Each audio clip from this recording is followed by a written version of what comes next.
Olá pessoal, sejam muito bem-vindos na estreia da nossa primeira edição do Aquicast. E o assunto do podcast de hoje é sobre legislação ambiental e a criação de pirarucu no Baixo Amazonas. Eu estou aqui com meus colegas da graduação, a Milay. Olá, Milay. Olá, Franci. Olá, Marlo, tudo bem? Oi, Franci. Renan, olá. Olá, Franci. Olá, ouvintes. Nós todos somos alunos do curso de Engenharia de Aquicultura, né, na Universidade Federal do Oeste do Pará. Nós estamos no 7º período. E daqui a pouco também nós vamos ter um convidado muito especial, que foi um dos nossos primeiros professores no curso de Engenharia de Aquicultura, o professor Tiago Trombeta. Tá? A gente vai receber ele daqui a pouco. Então já sabe, nesse episódio de hoje vocês vão ficar por dentro das leis ambientais e criação de pirarucu. Milay, me fala um pouco sobre essa espécie de peixe com características ecológicas e biológicas tão distintas, né, que é o pirarucu. Verdade, Franci. O pirarucu, ele é tido como um salmão brasileiro por ter a carne de sabor suave e a ausência de espinhos, fazendo com que ele tenha uma boa aceitação pelo consumidor. Então, o pirarucu, ele é cientificamente chamado de Arapaima gigas. É considerado um dos maiores peixes de água doce e também popularmente conhecido como gigante da Amazônia, ocorrendo geralmente na bacia amazônica. Essa espécie tem características importantes como a sua dupla respiração, sendo aérea e aquática, que permite que ele se adapte e se desenvolva em águas com baixo teores de oxigênio dissolvido. Das espécies amazônicas que têm potencial para a piscicultura, o pirarucu mostra grandes perspectivas, né? Porém, apesar desse potencial, a sua produção ainda é tímida no nosso estado e reflete uma série de limitações tecnológicas. Mas sabemos que há necessidade de mais pesquisas sobre sua reprodução e larvicultura. Além das dificuldades que já foi mencionado, limitações tecnológicas e o pouco conhecimento sobre a biologia da espécie aplicada à piscicultura, ele tem algumas particularidades, ou eu posso dizer peculiaridades, que faz com que essa espécie seja... Se torne uma espécie tão única, né, pra gente. Verdade, Marlon. Assim, uma curiosidade interessante, Milay, é que, assim, quando inicia o período de seca, né, onde os peixes eles começam um período reprodutivo, né, os machos eles adquirem uma coloração avermelhada na sua cauda, né, e por isso também que vem o nome dele, né, que é pira, que é peixe, e urucu, que significa vermelho, né, do indígena. Ele constrói uma espécie de ninho, né, com raízes e galhos de plantas nos lagos, que ele tem preferência por águas mais calmas, né, águas com corredeiras assim ele não gosta muito. A fêmea no período da reprodução ela vai lá e deposita os ovos, onde logo em seguida o macho vai e faz a fecundação. E o interessante disso é que o casal tem esse cuidado depois de estar junto, né, cuidando da prole. A fêmea fica ali perto do ninho e o macho fica nas redondezas, espantando possíveis predadores. E nesse período ele fica até mais agressivo, né? Justamente, Marlon, né? Embora Sim. sejam animais extremamente resistentes às adversidades do meio ambiente, são muito vulneráveis à ação de pescadores. Devido a esse cuidado com o ninho após a desova, deixam os machos dessa espécie expostos à captura dos pescadores, né? Uhum. E também é porque ele fica mais agressivo, ele vê aquela canoa ali em cima, que o pescador, que geralmente é a água mais calma, não vai com barco, né? Vai com canoa. Além desse fato, existem os predadores naturais, como por exemplo a piranha, né? Sim. Sendo durante a longa fase de maturidade sexual dos filhotes, torna-se mais fácil a captura por esses predadores e assim diminuindo o sucesso reprodutivo dessa espécie. Mas eu acho importante comentar aqui que o pirarucu pode fornecer subprodutos de valor comercial e também de grande potencial, como o couro, que pode representar 10% do seu peso. Depois de curtido, o couro pode ser utilizado como matéria-prima para vestuários e acessórios como bolsas, cintos, etc. Então a gente acaba percebendo, né, Renan, que o cultivo do pirarucu não envolve apenas uma questão, digamos, de comercialização rentável para comercialização mesmo, para ganho de dinheiro, mas também como um produto, né, de valorização cultural. Sim. Exatamente. Né, que também é muito importante na nossa região. A gente tem, né, esse certo zelo pela cultura.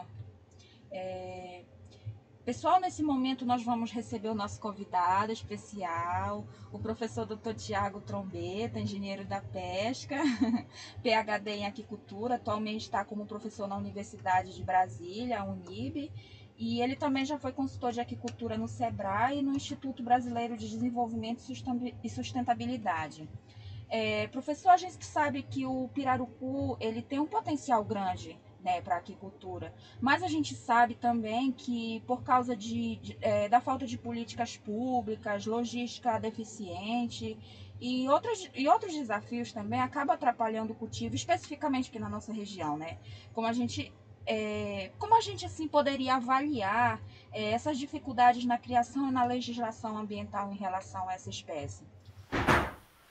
Bom, vamos lá, turma. Muito obrigado pelo convite. É uma satisfação enorme estar aqui com vocês, revendo vocês, ver que vocês estão firmes nessa jornada aí. Então, sobre o tema da regularização, né? Realmente, é um dos maiores entraves que a gente tem na nossa aquicultura nacional, né? Salvo alguns pequenos estados e regiões aí onde a legislação funciona com mais viabilidade. E falando de região amazônica, a gente sabe que tem várias características específicas, né?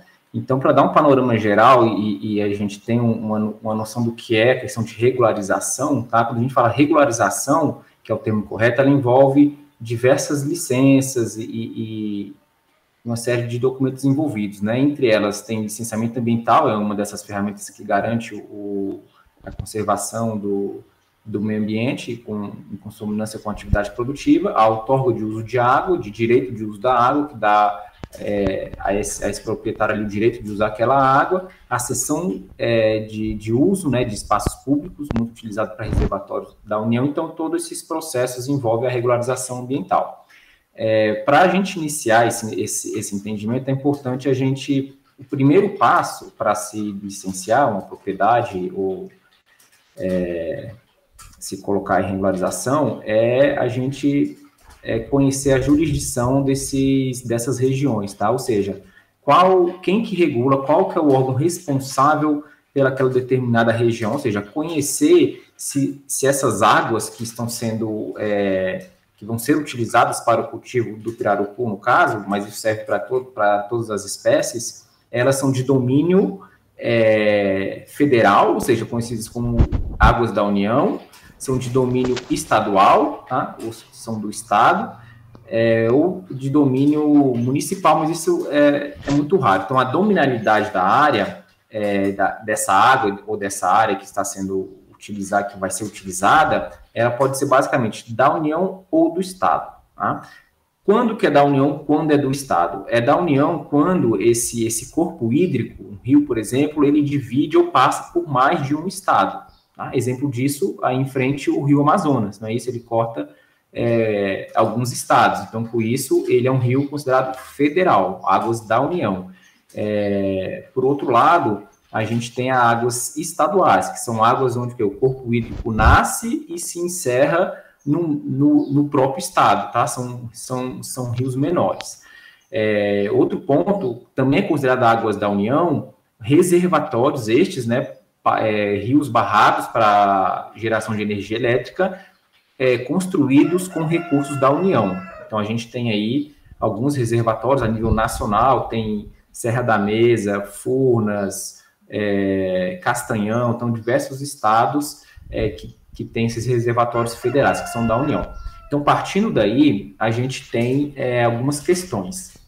A primeira dela é a outorga de uso de água. Tá? Antes de requerer o licenciamento ambiental, é preciso se ter essa outorga de água, que garante o uso dela nessas propriedades. Então, a outorga de água, se sua água é federal, né, se isso de domínio federal, ela é solicitada junto à Agência Nacional de Águas, junto à ANA, a Agência Nacional de Águas. E aí, se tem um procedimento, formulário, se tem um tempo de avaliação, se tem o uso dela para vocês conseguir, para esse produtor conseguir essa autorização de uso dessa água. Então, por exemplo, a pessoa vai fazer uma piscicultura de pirarucu no Baixo Amazonas, captando água do Rio Amazonas diretamente, por exemplo. Então, ele tem que fazer essa solicitação da outorga de uso de direito junto à Agência Nacional de Águas. Conseguindo a outorga de água, se for o Estado, ele vai conseguir essa autorização nessa água. Se essa água for estadual, ele vai conseguir essa autorização junto à Secretaria de Meio Ambiente do Estado, tá? Alguns municípios, também uma ressalva, que alguns municípios já podem fazer esse tipo de autorização, assim como também um licenciamento ambiental, tá? Mas desde que seja mais restritivo, tem uma estrutura para isso.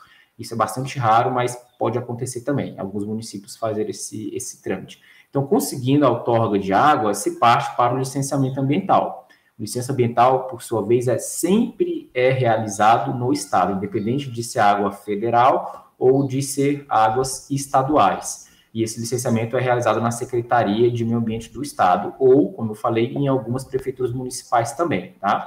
Então, esse licenciamento ambiental, ele deve se cumprir algumas regras, tá? Falando de Amazônia, falando do estado do Pará, nós temos uma legislação, tá? Que é a Instrução Normativa 004 de 2013.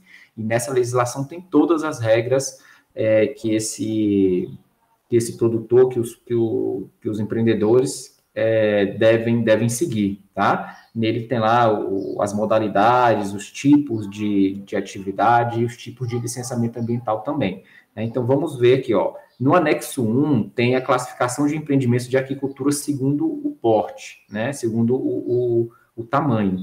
Então, a gente coloca aqui pirarucus, né? Em viveiro escavado, no caso, é uma espécie nativa, tá? O que ajuda nessa classificação, e ele pode ser, dependendo do tamanho do empreendimento, tá? Ele é classificado em pequeno porte, ou seja, propriedades menor ou igual a 3 hectares, em médio, de 3 a 50 hectares, ou propriedades maiores, acima de 50 hectares de lâmina d'água, tá? É importante isso, tá? Não é o tamanho da propriedade, é a soma de lâmina d'água, a soma da área útil dos viveiros.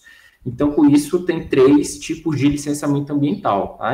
Tem a DLA, que é a dispensa de licenciamento ambiental, o licenciamento ambiental simplificado, a LAS, ou o licenciamento ordinário, tá? Com licenciamento ordinário, ele segue o rito da licença prévia, licença de instalação e licença de operação, é um processo mais demorado. E para cada uma dessas licenças aqui, existem alguns documentos, tá? Que essa legislação traz no anexo, que aí pode servir como base para esse produtor, para esse interessado postular e pedir o licenciamento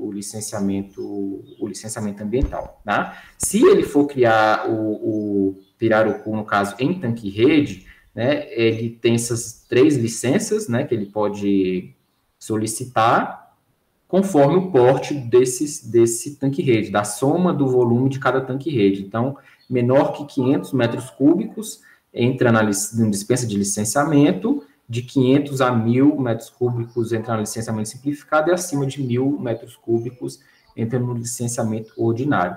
A dispensa de licenciamento, pessoal, é importante a gente frisar, que não quer dizer que o produtor está dispensado de solicitar, tá bom? Ele deve se fazer um processo administrativo para solicitar a dispensa de licenciamento, enviar as informações, enviar os anexos necessários, as declarações, os documentos pessoais, os documentos da empresa, os documentos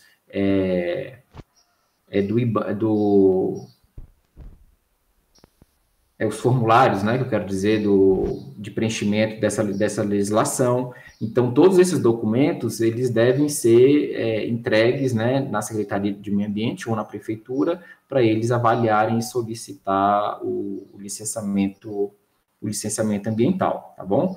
Então, a gente tem aqui essas 2 modalidades de viveiro escavado ou tanque-rede, que a legislação traz para esses interessados em em seguirem o trâmite, né, de licenciamento ambiental. E tem um ponto aqui, turma, que é bem interessante, né, e discutível, principalmente falando da região de vocês aí, é a questão da regularização agrária da terra, tá bom? Todos esses procedimentos aqui exigem que a terra esteja regularizada, tá? Com escritura, com o termo, o contrato de arrendamento. Então, essa terra, ela tem que ter algum responsável, tá? Tem que estar registrada em cartório. Então, por isso que talvez é um entrave grande em determinadas regiões onde não tem documentação dessas terras, tá? O processo se torna muito mais difícil de ter essa regularização. Já se for realizado esse procedimento em águas federais, se eu não me engano, lá em Santarém tem a Coruaúna, né? O reservatório, não me lembro o nome certo, mas esse reservatório, se eu não me engano, é federal. Aí ele já tem que fazer o processo junto ao Ministério da Agricultura, tá? É um processo solicitando a cessão de uso dessa área. Então, esse produtor, no final, ele vai ter um termo de uma cessão desse uso para utilizar essa área durante 20 anos, tá? E aí ela se divide em cessão onerosa e cessão não onerosa. Cessão não onerosa é destinada para aquele público de baixa renda, aquele público de comunidades locais, onde não é cobrado para se utilizar essa área. Já a cessão onerosa, né, é para aqueles empreendimentos maiores, né, onde se paga uma taxa anual para utilizar essa área, mas nada muito exorbitante, tá? São valores totalmente pagáveis aí para quem está produzindo. Tá ok? Em resumo, eu acho que era isso que eu tinha para falar. Se alguém tiver alguma questão, alguma dúvida mais pontual. Certo, professor, perfeito. O senhor colocou assim de forma bem sucinta, mas totalmente esclarecedora. E a gente já estava aqui aproveitando também para matar a saudade das aulas, né? Você esqueceu de falar, o professor era nosso professor aqui no campus, na UFOPA, né? Então, assim, professor, muito obrigada, tá? Assim, o senhor trouxe, assim, muita riqueza de conteúdo para a gente aproveita aqui para agradecer a sua disponibilidade, tá bom? E também fica à vontade, tá? Toda vez que quiser voltar, e muito obrigada por aceitar o nosso convite, tá? Beleza, ótimo. Eu acabei esquecendo realmente de comentar essa parte inicial de apresentação, acho que vocês já podem me apresentar também, aí, como já fui professor aí de vocês, né? E que bom, mais uma vez aí, que bom realmente que vocês estão aí firmes, né? Bom rever vocês. Precisando da gente aqui, estou sempre à disposição em ajudá-los, tá? Vocês foram a minha primeira turma, não é isso? Praticamente. Nossa, que sufoco, não era ecologia, botânica. Também não eram minhas especialidades, né? E a gente acabou que eu não consegui fazer nenhuma disciplina fera com vocês mesmo da minha área, né? Uma psicultura, alguma coisa nesse sentido aí. Mas garanto. Vocês vão seguir firmes aí. Obrigada, professor. Um abraço para vocês. Tchau, tchau. Abraço, professor. Obrigada, professor. Abraço. Valeu, Milay. Tchau. Até mais, professor. Valeu, Renan. Tchau, Marlon. Então, pessoal, nós chegamos ao final do nosso primeiro AquiCast. Obrigado vocês que nos acompanharam. Semana que vem tem mais. Obrigado, menina. Obrigado, Marlon. Obrigado, Renan. Obrigado, Milay, professor Tiago. Até semana que vem a gente se vê aqui de novo. Tchau. Tchau, galerinha.